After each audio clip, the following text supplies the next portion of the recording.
Хочу драться никто!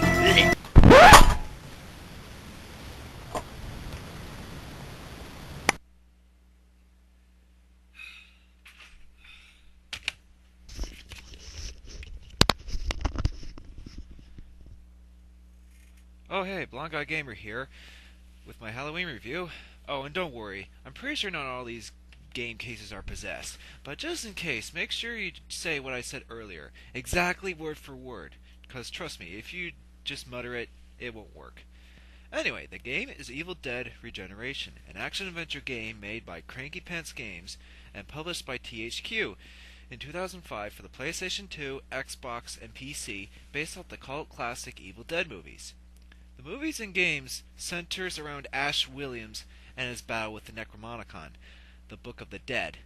When translated, the Book of the Dead unleashes evil upon the world, which is never a good thing. And it's up to Ash to fight the evil unleashed from it. Now, the Evil Dead series, at least the second and third movies, is actually more of a comedy-style horror, constantly ridiculing itself and having the awesomeness as Bruce Campbell as Ash. With his hilarious trademark personality and witty banter, it only makes the movies even better. I think it's safe to say that Bruce Campbell could give even Chuck Norris a run for his money. Now, this isn't the first Evil Dead video game, as throughout the years, there have been a few games based off the series, and they're usually not considered very good. But I assure you that the latest incarnation of the Evil Dead video games is a fun and playable game. Now, this game isn't without its flaws, but you have to have a B-movie mentality to really enjoy this, just like the movies. With that said, let's delve into the Necromonicon. Game. You start out in the iconic cabin of the first two movies in a tutorial level. Those that watch Evil Dead 2, you'll be very pleased by this level. You play as Ash, obviously, and he attacks with two main weapons. A chainsaw fabricated to fit over his amputee arm, since his hand was possessed and hacked off in Evil Dead 2, and a sawed-off Remington double-barrel shotgun. The tutorial level teaches you the basics of movement, camera, controls, and combat, as you can alternate between hacking with your chainsaw and blasting deadites. You can also block attacks and lock onto enemies. Once they start glowing green, you can finish them off with the Bruce Campbell Seal of Awesomeness finishing move. And trust me, there are a lot of different ways to finish off enemies, making finishing moves fun, and it never really seems to get old. The game also introduces a rage mirror in which you can turn into a demonic, powered-up evil Ash. Yeah, I know what you're thinking. We've seen this before, Jack 2, Devil May Cry, God of War, etc., etc. But the mechanic works, and I think it's pretty cool to transform into evil Ash and kick serious dead-eyed ass. Besides, just because the game borrows mechanics from others doesn't necessarily make it bad. Also, killing deadites will sometimes make them drop red and yellow essences, which refill the health and rage mirrors respectively. You can also destroy crates and various other things to get essences. After the cabin incident, Ash finds himself at Sunny Meadows Asylum after being accused for murdering the other people from the cabin in Evil Dead 2. However, not all hope is lost. Ash's lawyer, Sally, believes Ash and actually obtains Professor Noby's, the first finder of the Necromonicon, diary, which could prove Ash's innocence. Ash proves how much of a ladies' man he can be, of course. I bet you'd be some kind of a knockout if you traded in the granny wear for thigh-high stockings and a bra that pushed up your yams. Yeah. Anyway, the story is a nice change of pace in the series and provides a what-if scenario instead of trying to continue the chronology of the series like in previous games.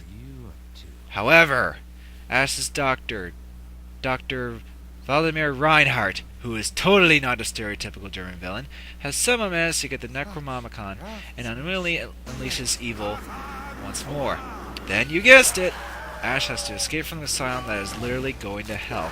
Unfortunately, Ash doesn't have his trusty weapons, but he does find a pistol, and he can actually attack with his arm stump, which isn't very effective, but hilarious nonetheless.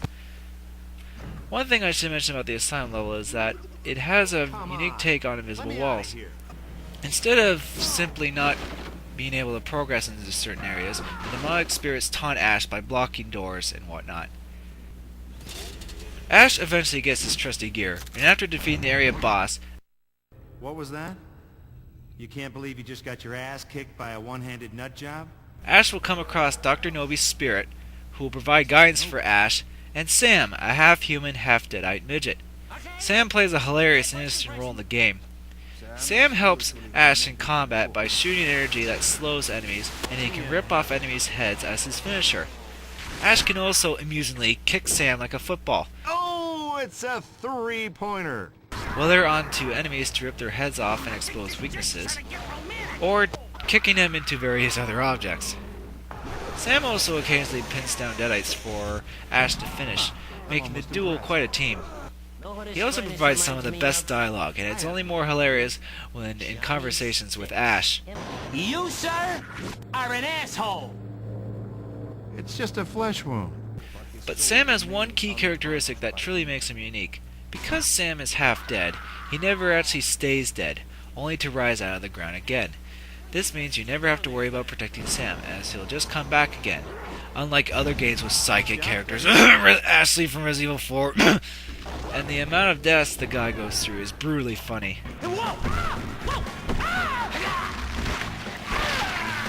There are also parts where Ash possesses Sam and you can control him for a brief while to go through small holes and solve an area puzzle, or ride a large deadite enemy through a barricade in order for Ash to progress. Our duo's mission is to close the evil portals throughout the area, and Ash wants to find Sally and get Nobi's journal before Reinhardt does, but mostly to apologize to Sally for his fashion advice. The two go through several slightly cliched but generally simple and well-made levels of a cemetery, catacombs, an abandoned mine, a forest, a port, a swamp, a city, and finally the alternate dimension, which might as well be hell. The levels are short, but add a decent variety, and it'll take you about an average of 5 hours to complete the game. Along the way, Ash will get more equipment in his never-ending battle, including a grappling harpoon, a flamethrower, a rocket launcher, and an upgraded chainsaw. Selecting these weapons is easy, as well as the other controls, though platforming can be cumbersome at times. Fortunately, Ash will just respawn at the beginning point, and the segments are few and far between. It may seem simple at first, but the combat system actually has a decent amount of complexity. It's no Ninja Gaiden, but there's more than the simple 3-combo chainsaw and shotgun attacks. The game throws in some interesting mechanics as well, such as being able to defy the laws of physics and air juggle the enemies for health and rage bonuses, and there are even a few context-sensitive moments that usually require you to mash a button. But it's not that often, so it's not ripping off God of War or something. One main objective thrown into the game is using Sam to possess spirits, then feed him to a gatekeeper, which is an escort mission. But if Sam dies, you just retry again without the game over screen or load screen, which nullifies the frustration greatly. The game also has some boss fights, and some of them are decent, but they are usually simple and easy to figure out their patterns. But it's still a nice thing to have in the game. After you complete the game, there really isn't much replay value, which is the biggest downside to this game. Other than finding unlockables for concept art, behind the scenes, and interview videos with the Bruce, there really isn't much else to do. While it may seem limiting both content-wise and length-wise, it's actually good the game is like this, as it never bogs down in complexity and it ends before the game can get repetitive. The graphics are pretty good. While not on the scale of amazing, it definitely gets the job done. It even puts in nice details like chainsaw smoke and hilarious facial expressions on Ash. Sound is good too, whether it's your chainsaw weapons or the screeches of deadites. The music also sets the mood too, capturing the Evil Dead essence just like the rest of the game. But what really makes the presentation great is the voice acting. You have Bruce Campbell voicing the role of Ash, and he does it perfectly, of course. Sam is voiced by Ted Raimi, and he almost steals the show from Bruce, as the voice is very well done. The rest of the voices, the intentionally cheesy Dr. Reinhardt, Sally, and even the Deadites all do their part exceptionally well, making the voice acting in Evil Dead one of the strongest points. Groovy. So while this isn't exactly a blockbuster title, it's still a good game you can have with, especially if you're a fan of the Evil Dead series, or just Bruce Campbell in general. Because of the general obscurity of the game, you can find this in bargain bins, and it's definitely worth the bargain bin price. I give this game a 7.5 out of 10. It's a fun game, just don't expect too much out of it in terms of gameplay. This is the Blonde Guy Gamer. Thank you for watching my review. Hell?